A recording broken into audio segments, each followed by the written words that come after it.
154 घंटे तक जिसकी तलाश उत्तर प्रदेश की पुलिस करती रही, कभी लखनऊ, कभी कानपुर तो कभी नोएडा में उसे छानती रही, वो आदमी यूपी पुलिस की नाक के नीचे से निकल गया और जा पहुंचा उज्जैन। नाम है विकास दुबे। उसने चेहरे को ढक रखा था, लेकिन फिर भी उसे उज्जैन में पहचान लिया गया। लेकिन उत्तर प्रदेश की पुलिस उसे तलाश न कर पाई।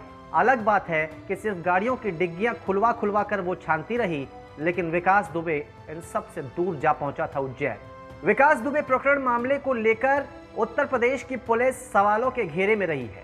हालांकि विकास दुबे की गिरफ्तारी के बाद उत्तर प्रदेश की पुलिस चैन की सांस तो ले रही होगी, लेकिन ऊपर उठ रहे सवालों को लेकर परेशान भी होगी।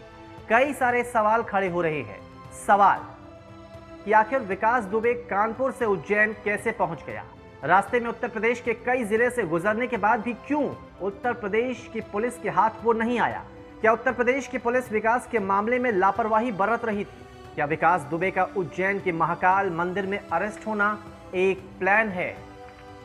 हम सबसे पहले आपको बताते हैं कि आखिर कैसे खत्म हुआ विकास दुबे का लुका छिपी का खेल।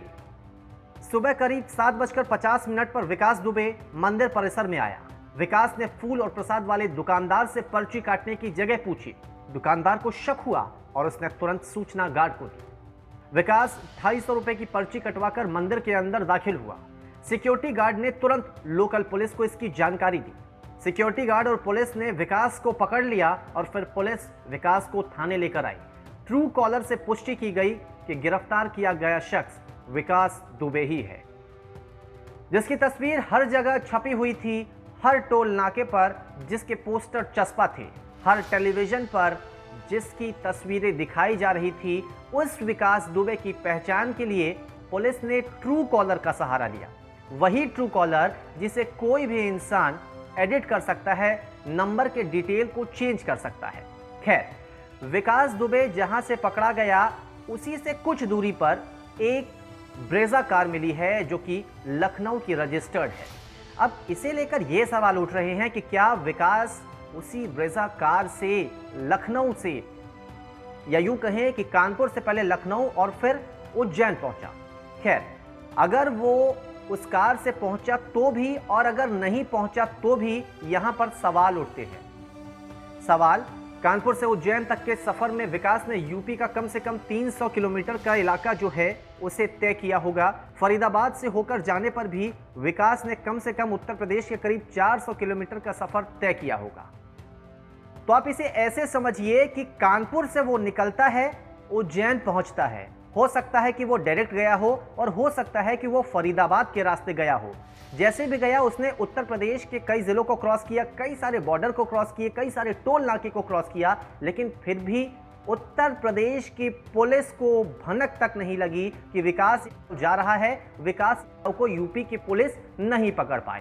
सवाल यहां पर सबसे बड़ा यह भी है कि क्या विकास दुबे को पुलिस पकड़ना चाहती थी या चाहती ही नहीं थी?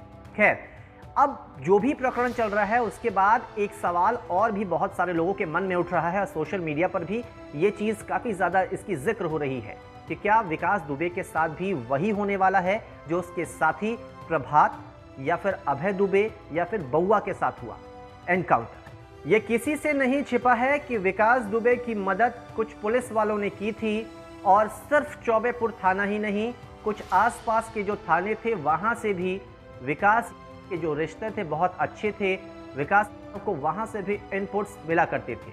अब अगर ऐसे में विकास दुबे ने जुबान खोली तो संभव है कि कई सारे पुलिसकर्मियों का नाम आएगा, कई सारे नेताओं के भी नाम आ सकते हैं, क्योंकि विकास दुबे के साथ बहुत सारे नेता ऐसे हैं जो जुड़े थे, जिनसे उनकी बातचीत अच्छी थी, जिनके लिए विकास ने कई तरह के काम भी किए थे।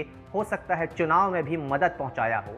अब सवाल कई सारे हैं, जवाब सभी को चाहिए कि अब विकास दुबे के साथ क्या होने वाला है।